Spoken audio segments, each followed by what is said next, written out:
Buenos días, Vero, amigos, buenos días. Vamos a conversar, faltan pocos días para que el presidente de la República cumpla un año, el primero, al frente del gobierno. Está con nosotros Ana Patricia Muñoz, ella es directora del Grupo Faro. Ana Patricia, gracias por acompañarnos. Este año presenta, digamos, en lo económico, algunas cifras interesantes que da el gobierno. El gobierno dice, hemos aumentado 350,000 plazas de empleo. Las cifras económicas son alentadoras, las macro sobre todo, ¿no? Es el año de la reactivación después de la pandemia del COVID, o digamos en el aflojamiento de las medidas restrictivas. La pandemia todavía no ha sido oficialmente declarada eliminada. Pero ¿por qué no se siente esto en la calle? ¿Por qué la gente común no lo siente? ¿Y por qué el gobierno enfrenta esta falta de confianza y de credibilidad de las cifras que presenta? Buen día. Buenos días, Milton, Verónica, muchas gracias por la invitación. Estamos efectivamente ya a puertas de cumplir el primer año de gobierno, donde creo que todos tenemos la obligación responsablemente de hacer el balance de las propuestas de campaña del presidente Lasso y de lo que se ha avanzado, entendiendo que la política pública es un proceso complejo. De hecho, en Faro tenemos una iniciativa que se llama Del Dicho al Hecho, donde en ciertos temas hacemos justamente este balance lo más objetivamente posible para reconocer los logros, pero también proveer recomendaciones sobre las cosas que han estado estancadas. Yo creo que hay dos partes para la respuesta, Milton y Verónica. La una es, ¿qué es lo que experimentan las familias de los ecuatorianos y ecuatorianas todos los días? El empleo y la seguridad siguen siendo los dos aspectos más importantes de las preocupaciones de dichas familias.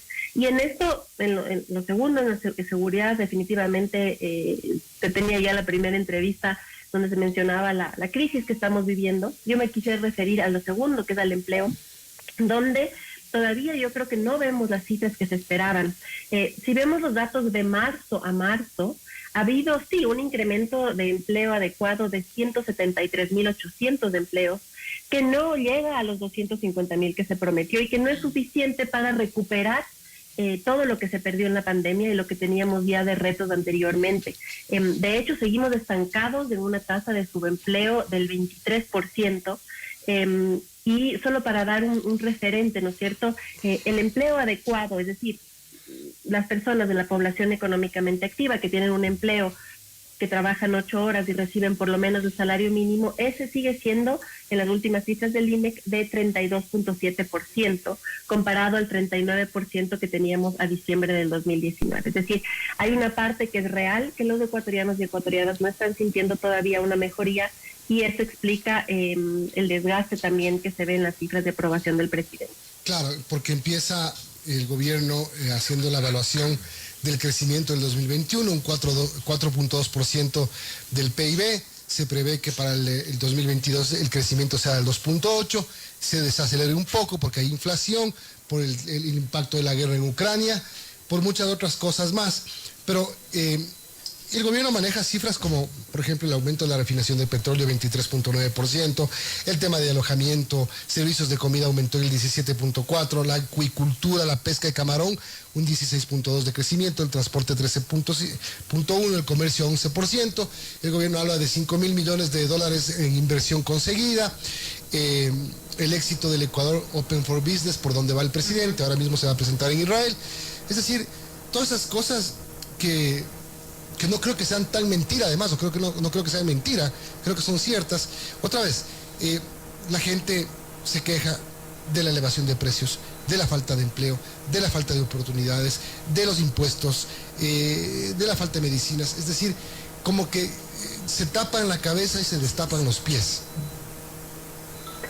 Yo creo que hay dos posibles explicaciones, ¿no? La una es que hay que reconocer que en el ámbito macroeconómico el Ecuador ha hecho avances y creo que hay que empezar a decir que es importante tener una política fiscal responsable, que el Ecuador tiene que llegar a un momento en el que no dependa, todavía en el Ecuador, según las últimas cifras, dependeremos de 10,000 millones de dólares de financiamiento.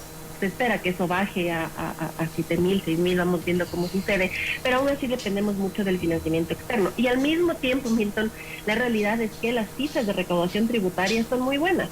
Han superado en 22% a las del mismo mes, tengo yo los datos hasta marzo, mismo mes del año pasado, y han superado de las propias proyecciones para este año, para este marzo, en un 13%. Entonces, Ahí la pregunta es esta, ¿no? Vemos que las cifras macroeconómicas están mejorando, vemos que la recaudación mejora, los ingresos petroleros mejoran. ¿Cuándo se va a traducir esto en unas políticas públicas de largo plazo que tengan efectos reales?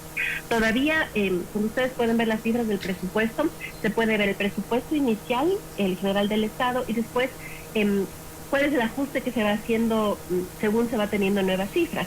Y lo que vemos, por ejemplo, en el tema de educación. El codificado a marzo sigue siendo 531 millones más pequeño que lo que teníamos en el 2019 en educación. ¿Por qué hago esta comparación? Porque si bien ha pasado mucho entre los dos momentos, vemos que no hemos, ni siquiera en la planificación presupuestaria, acercándonos, no nos estamos acercando ni siquiera a lo del 2019. Sí se ha aumentado, me parece, en 20 millones de dólares a lo que originalmente se presupuestó en educación, pero no es nada para las necesidades que tienen los niños y niñas que están yendo ahora presencialmente y que requieren de infraestructura, que requieren de una inversión en ayuda psicosocial. Es decir, hay muchas necesidades reales que no se están viendo reflejadas en un incremento del gasto, que en otra entrevista, en otra ocasión, yo diría, ecuatorianos, ecuatorianas, tenemos que estar de acuerdo en que vivimos una situación de restricción, que no podemos incrementar el gasto social. Ahora diría, no es tan cierto.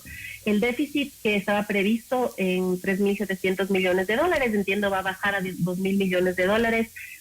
¿Para qué esta reducción tan acelerada del déficit? Es decir, sí responsabilidad fiscal, pero atendamos también las necesidades, porque esto no va a aguantar mucho tiempo. Yo creo que ahí el gobierno tiene que estar consciente que si los ecuatorianos y ecuatorianas no ven atendidas sus necesidades, va a ser muy difícil que una cierta estabilidad que hemos vivido continúe. Son las 8:27, estamos hablando con Ana Patricia Muñoz, directora del Grupo Faro. Ana Patricia, buenos días. Y hay un artículo de Luis Espinosa Godet que publica en Diario Primicias que titula "Lo que ocultan los datos de crecimiento, la falta de ilusión en el Ecuador", y allí menciona algo importante. La situación política está encrespada, los ciudadanos decepcionados, enojados, y nadie parece tener esas esperanzas de una mejora real en el corto plazo, y ningún político ni institución, y allí radica esta falta de ilusión, que la ilusión se ha perdido, que ya, por ejemplo, no se tiene una esperanza de tener un proyecto porque quizás no hay esa esperanza de que este proyecto pueda llegar a buen término. ¿Qué decir de eso, de esa falta de ilusión de los ciudadanos, pese a que quizás hay datos macroeconómicos interesantes, pero qué pasa al interior de la sociedad? Es fundamental atender esa frustración, esa desesperanza que tiene que canalizarse en algún momento de alguna manera. Y de hecho nosotros, digamos, las cifras de análisis que les estoy presentando son lo que está disponible en la página del SRI, del Banco Central, del Ministerio de Finanzas. Pero Verónica, otra cosa es escuchar a poblaciones o organizaciones que trabajan directamente con poblaciones en vulnerabilidad, sobre todo en provincias que parecen estar completamente desatendidas, en Sucumbíos, en Esmeraldas. Es decir, sí, en Quito vemos la falta de insumos médicos, por ejemplo, incluso para las personas que tienen acceso a la seguridad social, que son relativamente pocas en el Ecuador, o al servicio público de salud. En esas provincias esto es casi inexistente. Entonces, ese es el Ecuador real. Y sí, el Ecuador tiene problemas estructurales, tiene limitaciones porque no tiene política monetaria, pero creo que ya es hora que el gobierno aproveche esta relativa buena ola de los ingresos adicionales de petróleo, que sí, no todo es ingreso adicional porque seguimos subsidiando, pero que es en al menos hasta ahora 700 millones de dólares extra, que se informe muy bien cómo se va a canalizar esto, que se informe bien cómo la recaudación extra, que es algo positivo, se va a invertir en gasto social. Creo que eso es fundamental, es el hacer y también es el comunicar, y sobre todo lo que siempre digo es no comunicar acciones, no comunicar la foto del bono que entregué, es comunicar una política pública clara de largo plazo que todavía lastimosamente no se ve. Es que claro, la gente razona más o menos como usted acaba de decirlo. Hay ingresos extras generados por una reforma tributaria que ha significado que mucha gente de un sector de la población se apriete.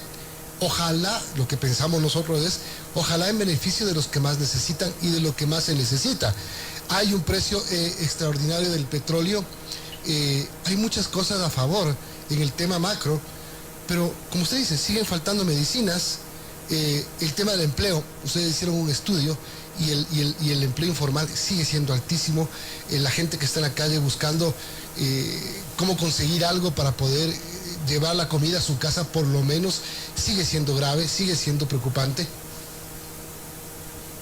Así es, yo creo que no hay que olvidar esa conversación. Desde Faro nosotros le ponemos mucha atención a los trabajadores, a las condiciones de trabajo de los trabajadores informales, que hay muchas formas de definirlos, pero en este caso serían los trabajadores autónomos que están vendedores ambulantes, por ejemplo, que los vemos todos los días, y también los trabajadores en plataformas.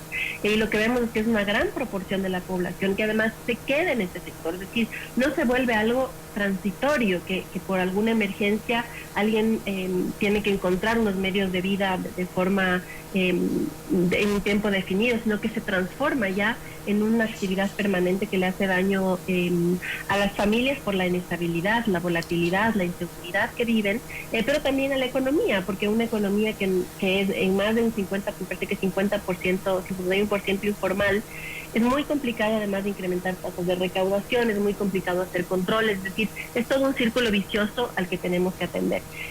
Creo que en algo que el gobierno ha incrementado es a la atención a las familias de los ingresos más bajos en transferencias monetarias directas. Eso ha habido un incremento ahí importante, en parte porque fue un condicionamiento del Fondo Monetario Internacional y bueno, vemos que ahí si es por buena voluntad o por cumplir con los condicionamientos, al final no importa. Lo bueno es que en ese aspecto sí se ha cumplido porque el Ecuador es el que menos medidas de mitigación ha tomado. Ahora, sobre la reforma tributaria, algo cortito.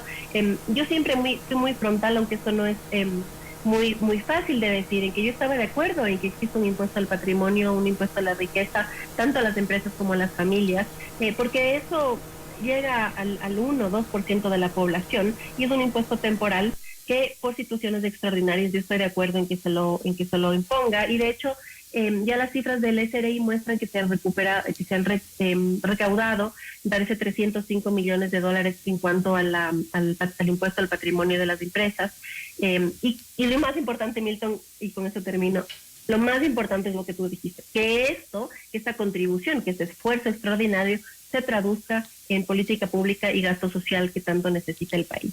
Ahora, Patricia, justamente eso es lo que parece que no se ve, y por eso quizás la indignación de la gente. Se paga impuestos, pero ¿a dónde se ve ese dinero? Absolutamente, creo que ahí las cifras de recaudación están y además se publican mensualmente, entonces ahí me parece un ejercicio de transparencia. Sí, yo sé que además del Ecuador ha trabajado también en esa vía. Por el otro lado, en el gasto yo veo todavía las cifras del presupuesto general del Estado muy estáticas, es decir, igual a la que se presupuestó el presupuesto codificado en enero, es casi igual al presupuesto codificado en marzo, es decir, no se está preveyendo un mayor incremento a pesar de que se tiene mejor condiciones. Y esto, no sé, puede ser explicado porque si quisiera hacer una reducción del déficit más rápida, más acelerada, que en mi punto de vista en estos momentos no es necesario. Ahora, va a cumplir un año el presidente Lasso, con lo que ha hecho y lo que ha dejado de hacer, con la crisis política que está enfrentando el gobierno también, porque hay que aceptarlo que en la Asamblea ha sido muy complicado que él consiga los acuerdos necesarios para sacar algunas cosas importantes como la ley de inversiones, otras que hasta ahora no salen como la ley de uso progresivo de la fuerza y muchas otras cosas más, que tuvo que meter a la fuerza prácticamente la reforma tributaria. ¿Qué tiene que hacer el presidente en este año, en el inicio de su segundo año? Ya se anunció la posibilidad de que se puede enviar una nueva ley de inversiones. La ley laboral también, ha dicho el ministro de Gobierno cuando se reunió con los jefes de bancada, que ya es momento de empezar a pensar en mandarla. Yo creo que ahí primero hay que considerar la institucionalidad del Ecuador, muy débil como está, por supuesto, pero que los actores y la separación de poderes existe, y la Asamblea es un actor fundamental con que, aunque sea difícil, hay que intentar trabajar. Claro que suena muy complicado, a veces ilusorio pensar que eso es posible, pero es un actor que está ahí, que además fue elegido democráticamente y con el que hay que trabajar. Entonces creo que por ahí es la primera lección, y además me da la impresión que hay a veces mensajes contradictorios. Tú mencionabas uno, Milton, el de la reforma laboral. Que no se va a enviar porque seguro que no se aprueba, que sí se va a enviar, que se va a socializar, que se va a trabajar con los movimientos sociales y sindicatos para llegar a acuerdos, que mejor no. Entonces, incluso desde el lado del Faro, para hacer un análisis se vuelve muy complejo proyectar ni siquiera, o sea, en el mediano plazo qué es lo que va a suceder. Y yo creo que la reforma laboral, aunque no va a ser la solución a todos los problemas, nos debería obligar a ecuatorianos con distintas posturas a llegar a acuerdos que ayuden. Entonces ahora tenemos, por ejemplo, 41 tipos de contratos, porque se los decreta vía ley, vía decreto ejecutivo, vía acuerdo ministerial, 41 tipos de contratos. Sin embargo, el 95% está concentrado en 10 tipos de trabajo, de contratos. Perdón que la gripe me está haciendo confundir. Sí. Entonces, ¿cómo no ordenar eso? ¿Cómo no ponernos de acuerdo? Se necesita una ley de ley. O sea, se necesita una ley laboral impostergablemente. A ver, las cosas como están ahora, yo creo que hay mucho que se puede hacer sin la ley. Es decir, si tuviera todas las prioridades y qué cosas están bajo el control del Ejecutivo, yo creo que hay mucho que se puede hacer en fomento en el gasto social, en fomento en infraestructura para tener mejores vías. La Amazonía está incomunicada ya 8 meses, que no necesita una ley. Pero sí creo que no se puede patear la pelota mucho tiempo. Entonces, por ejemplo, en el Ecuador hay un recargo del 35% a contratos eventuales. ¿Qué hace esto? Hace que las organizaciones, las compañías, apenas el 1% de los contratos son contratos eventuales. Realmente es un recargo muy importante. Entonces, no precarización, pero sí tener estas conversaciones donde permitan dar más opciones a los empresarios y a las empresas para contratar y que incremente el empleo formal y no nos quedemos estancados con estas tasas gigantes de 23% de subempleo y de cerca de 51% de empleo informal. Son las 8:37, estamos hablando con Ana Patricia Muñoz, directora del Grupo Faro. Ahora, Patricia, ¿qué decir de los jóvenes que se preparan, que tienen sueños, proyectos y que, bueno, se gradúan de la universidad y quizás no consiguen empleo? Para ellos es una situación aún peor. Ese es un excelente punto, porque además ahí, Verónica, la solución no es fácil. Desde Faro hicimos un análisis, por ejemplo, de programas tanto a nivel nacional como a nivel local de empleo joven. En el municipio de Quito tiene un programa de empleo joven. El gobierno anterior del presidente Moreno prometió esto e instauró un programa de empleo joven, la verdad con resultados muy poco satisfactorios. Entonces es complicado encontrar la solución de cuál es el incentivo que se puede dar, por ejemplo, en las empresas para que contraten a jóvenes. Y además de esto, se vuelve aún más preocupante en ciudades como Quito, donde tenemos una tasa de desempleo la más alta del Ecuador, que llega ya al 11%, es decir, de toda la población económicamente activa, 11 de cada 100 están en el desempleo en Quito. Entonces, y la mayoría de ellos son jóvenes. Entonces, hay esa parte inicial que es cómo lograr que haya un flujo más grande de esos jóvenes que están graduándose recientemente y que para que no vayan a empleos en condiciones precarias. Pero del otro lado, creo que es fundamental, y yo no escucho que se habla de esto en el Ecuador, cómo hacemos que la educación forme este capital humano para los empleos que van a haber en el futuro. Cómo la Cámara de Industrias de la Producción lanzó un reporte sobre el futuro del trabajo, donde muestran que los empresarios buscan sí, capacidades técnicas, pero también estas habilidades blandas que se llaman, ¿no es cierto? Entonces, ¿cómo preparamos a los jóvenes para este acceso? Y finalmente, ¿cómo hacemos que esa inequidad, esa brecha tan grande en educación no se siga expandiendo y ojalá se reduzca? Va a haber, Verónica, 2 años de diferencia, 2 años de diferencia de unos niños, niñas de la misma edad, entre quienes tienen más recursos y menos. Están en el mismo grado, pero quien tiene más recursos va a tener en realidad como que hubiera tenido 2 años de educación más que la otra persona. Eso no es posible. No podemos determinar la vida de una persona por los ingresos de sus padres o sus madres o por dónde nació. Tenemos que luchar contra esas brechas que parten, yo creo, fundamentalmente también por el tema educativo, que poco se habla. Así es. Gracias, Ana Patricia Muñoz, directora del Grupo Faro, por habernos hecho este análisis del primer año de gestión, de lo que ha pasado, de lo que se tiene que venir, que ojalá así sea. Gracias, buenos días. Buenos días, muchas gracias.